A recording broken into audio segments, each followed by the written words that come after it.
আসসালামু আলাইকুম রহমতুল্লাহি ওবরাকাতু ওয়া জান্নাতু। আশা করি বন্ধুরা ভালো আছো। অনেক দিন পরে আপনাদের সামনে এসে গেলাম আর একটা ভিডিও নিয়ে।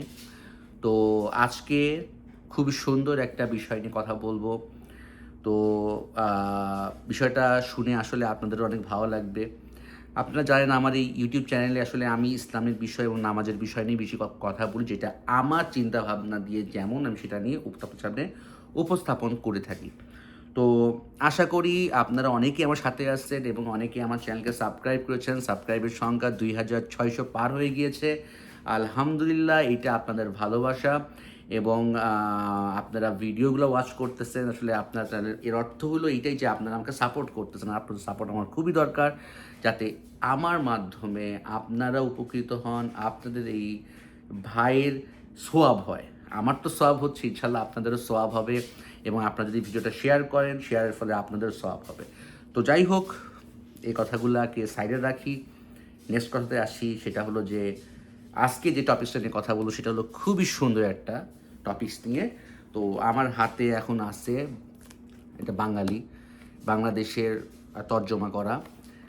এটা হলো ওয়ার্ল্ডের সবথেকে শক্তিশালী বই, যে বইয়ের কোনো এখনও পর্যন্ত কেউ কোনো ভুল ধরতে পারে নাই, এবং কি এখনও পর্যন্ত কেউ কোনো এর যে কোনো একটা জিনিস রং বা কোনো একটা ওয়ার্ড ভুল বা কোনো একটা কথা অন্যরকম হয়েছে এরকম কেউ কিছু বলতেও পারেনি এবং করতেও পারেনি, এবং এটা অসম্ভব ব্যাপার। এবং এটাও বৈজ্ঞানিকভাবে হয়েছে যে এটা কারো হাতে লেখা হতে পারে না। সমস্যা হয়ে গেছে একটাই, যে এটা তর্জমা নিয়ে।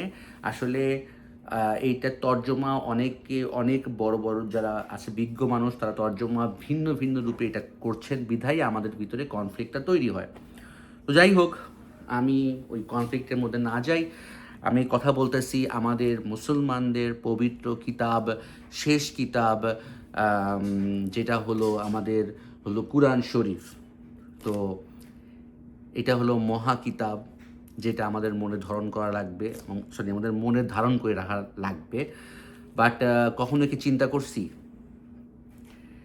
এই কিতাবটা জীবনে কি কখনো একটা বারো এর বাংলা অর্থ সহ কি কখনো আমরা শেষ করেছি? হ্যাঁ, বছরে রমজান মাস যখন আসে তখন একটু বইটা ওপেন করা হয়, ওই যে সেই আমপাড়া যেটা বলা হয়, ঠিক 30 পাড়াটা একটু পড়ি, সূরা ইয়াসিন পড়ি, সূরা আর রহমান পড়ি, দ্যাটস ইট। এইটুকের মধ্যেই আমরা সীমাবদ্ধ আছি। ইভেন কি নামাজ পড়তে বসলে আমরা একটা সূরা খুবই কমন, যে সূরাটা আমরা প্রত্যেকটা রাকাতে পারলে প্রত্যেকটা রাকাতেই সূরাটা আমরা পড়তে মানে পড়ার ইচ্ছা জাগে। সেই সূরাটা কি? সূরা ইখলাস। তো আজকে আসলে অন্য কোনো টপিকস না, আমি শুধু এই সূরা ইখলাস নিয়ে একটা ছোট্ট একটা আজকে আপনাদের সামনে একটা বয়ান করব। আশা করি সূরা ইখলাসের বয়ানটা আপনাদের কাছে ভালো লাগবে এবং আপনারা শোনা মাত্র এখন থেকে শুরু করে যতবার নামাজ পড়তে বসবেন ততবার সূরা ইখলাস পড়বেন, ইখলাসের অর্থ সম্পর্কে আপনারা বুঝতে পারবেন। তখন আপনার মাথার ভিতরে জিনিসটা অর্থটা চলে আসবে, ও আচ্ছা, কুল হু আল্লাহু আহাদের অর্থটা হলো এইটা ছিল, এরপরে এইটা ছিল, এরপরে এটা ছিল। তখন আপনাদের মনের ভিতরে আরও নামাজের প্রতি ভক্তি আসবে। আমাদের জীবনে আমরা অনেক ব্যস্ত, সবাই অনেক ব্যস্ত। ব্যস্ততার জন্য আসলে কেউ কারোর সময় বের করতে পারে না, তারা ব্যাখ্যা করার টাইম নাই, এইটা ওইটা ওইটা, কিন্তু এইটাই আসল। যদি আমরা পারি এইটাকেই বেশিরভাগ সময় দেওয়া উচিত। বাট রমজান ছাড়া দেখব এই বইটা, এই মহাকিতাবটা কারো আলমারির উপরে, কারো শেলফের উপরে ময়লার স্তর পড়ে গেছে, কিন্তু কেউ খোলার নাই। কিন্তু একটা জিনিস ভালো, যে বাংলাদেশের প্রত্যেকটা ঘরে একটা না হলেও 3-4টা করে আসেই, কিন্তু খোলার সময়টা নাই। আশা করি আজকে থেকে হোক একবার করে হলেও এই বইটা খুলবেন বা আপনাদের চোখের সামনে রাখবেন, যাতে অনেক সময় মনের ভিতরে না ইচ্ছা জাগে যে একটু দেখি খুলে যে কী আছে বা কী, তো তখন ভালো লাগবে।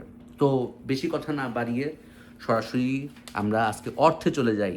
আজকে সূরা ইখলাসের অর্থ শুনবো এবং অর্থ জানবো, যা আমাদের নামাজের সময় মনে পড়বে এবং আমাদের উপকারিতা হবে, নামাজের প্রতি আরও ভক্তি বাড়বে। তো শুরু করা যাক। প্রথমে আমি সূরাটার আরবিটা বলবো, দেন আমি এর অর্থ চলে আসবো, ঠিক আছে? বিসমিল্লাহির রহমানির রহিম। কুল হু আল্লাহু আহাদ, আল্লাহুস সামাদ, লাম ইয়ালিদ ওয়ালাম ইউলাদ ওয়ালাম ইয়াকুল লাহু কুফুয়ান আহাদ। তো বিসমিল্লাহির রহমানির রহিম। এইটা ছিল আরবি ভাষ্য। এখন আপনারা আমাকে অনেকে কমেন্টস করবে এরকম যে এইটাতে আপনার নুনের ইয়ে টানেন নাই, আপনি এখানে লম্বা টান দেন নাই, এখানে এটা টান দেন নাই। এখন একটা কথা বলি আপনাদেরকে, এই কুরআন শরীফটা কি? এই কুরআন শরীফটা হলো আল্লাহর মেসেজ, রাইট? এখন ধরেন যে আল্লাহ একটা মেসেজ দিচ্ছে রাগান্বিতভাবে। এখন আপনি সেই মেসেজটাকে আপনি যদি এখন সাপোজ ধরেন আমি কারোর সাথে হলো ঠিক রাগারাগি করতেছি, এই তুমি এটা কেন করছো? তো ওই সময়কে আমি এরকম বলবো, এই তুমি কেন এইটা করেছো? এভাবে কি হবে? অবশ্যই হবে না। তো অর্থ বুঝলে, যদি আপনি অর্থটা বুঝতে, দেখুন আপনি একটা খেয়াল করবেন যে যারা এইটা সম্পর্কে অর্থ জানে, তারা যখন নামাজ পড়তে বসে যখন এটা পড়ে, তখন তাদের চোখ দিয়ে অঝরে পানি পড়ে, কারণ তারা অর্থ জানে, এই জন্য তাদের চোখ দিয়ে অঝরে পানি পড়ে। তো আসুন এটা এবার অর্থটা আমরা জানি। দেখুন, কুল হু আল্লাহু আহাদ এর অর্থটা কি জানেন? বলো তিনি আল্লাহ একক।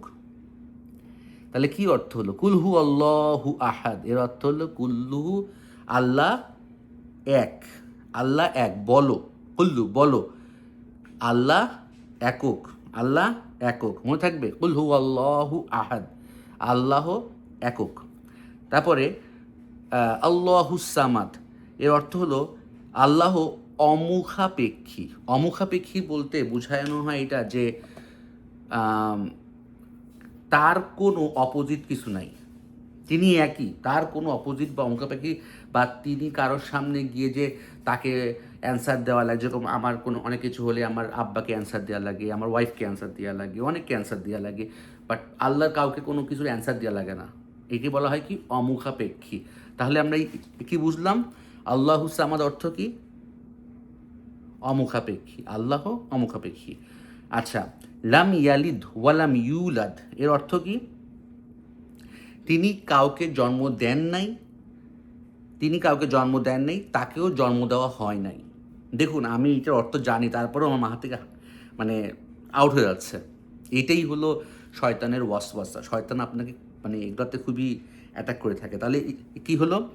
লাম ইয়ালিদ ওয়ালাম ইউলাদ, লাম ইয়ালিদ ওয়ালাম ইউলাদ এর অর্থ হলো এটাই যে তাকে কেউ জন্ম দেন নাই, তাকে, তিনি কাউকে জন্ম দেন নাই। সরি, লাম ইয়ালিদ ওয়ালাম ইউলাদ, লাম ইয়ালিদ এর অর্থ হলো তিনি, তিনি কাউকে জন্ম দেন নাই।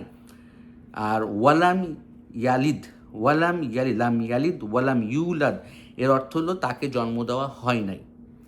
এবং সর্বশেষ যেটা হলো ওয়ালাম ইয়াকুল্লাহু কুফুয়ান আহাদ, তার সমতুল্য কেউ নাই। তাহলে আমরা এখানে অনলি চারটা শব্দ পাচ্ছি। কি? ফার্স্টে হলো আপনার এরকমভাবে কুল হু আল্লাহু আহাদ, বলো তিনি একক, রাইট? কুল হু আল্লাহু আহাদ। আল্লাহু সামাদ, তিনি অমুখাপেক্ষী, যেটা বললাম। আর তারপরে লাম ইয়ালিদ ওয়ালাম ইউলাদ, তিনি কাউকে জন্ম দেন নাই, তাকে কেউ জন্ম দেয় নাই। তাহলে অর্থাৎ তিনি কাউকে জন্ম দেন নাই এবং তাকে কেউ জন্ম দেয় নাই। আর সর্বশেষটা কি? সর্বশেষটা হলো ওয়ালাম ইয়াকুল্লাহু কুফুয়ান আহাদ এর অর্থ হলো তার সমতুল্য, তার সমতুল্য কেউ নাই। মনে করেন যে সবার একটা কিছু থাকতে পারে যে হ্যাঁ আমি এই জব করি বা ওইটা করে, এটা আমি, ও আর আমার একটা সেম সেম, বা ও খুব জোরে ও ফাস্ট বল করতে পারে, আমিও জোরে ফাস্ট বল করতে পারি, সমতুল্য। তো বাট আল্লাহর কোনো সমতুল্য নাই। এই পৃথিবী, এই সৌরজগৎ যা চলতেছে, সেকেন্ড টাইম, সব কিছুই আল্লাহর সৃষ্টি। আল্লাহকে কেউ সৃষ্টি করেন নাই। তো এখন থেকে সূরা ইখলাস যখনই পড়বেন, চারটা আছে, বলো তিনি একক, তিনি কারো মুখাপেক্ষী নয়, তিনি কাউকে জন্ম দেন নাই, তাকেও কেউ জন্ম দেন নাই, এবং তার সমতুল্য কেউ নাই। তো আমরা এটা আবার রিভিশন করি। হ্যাঁ, বিসমিল্লাহির রহমানির রহিম। কুল হু আল্লাহু আহাদ, আল্লাহুস সামাদ, লাম ইয়ালিদ ওয়ালাম ইউলাদ ওয়ালাম ইয়াকুল লাহু কুফুয়ান আহাদ। তাহলে কি হলো? কুল হু আল্লাহু আহাদ, তিনি আল্লাহ একক, আল্লাহুস সামাদ, তিনি অমুখাপেক্ষী নয়, তিনি কারো অমুখাপেক্ষী নয়।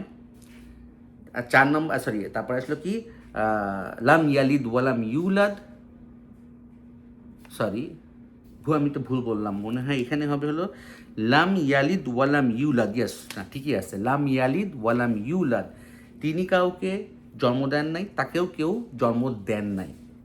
এবং সর্বশেষ ওয়ালাম ইয়াকুল্লাহু কুফুয়ান আহাদ, তিনি কারো অমুখাপেক্ষী নয়।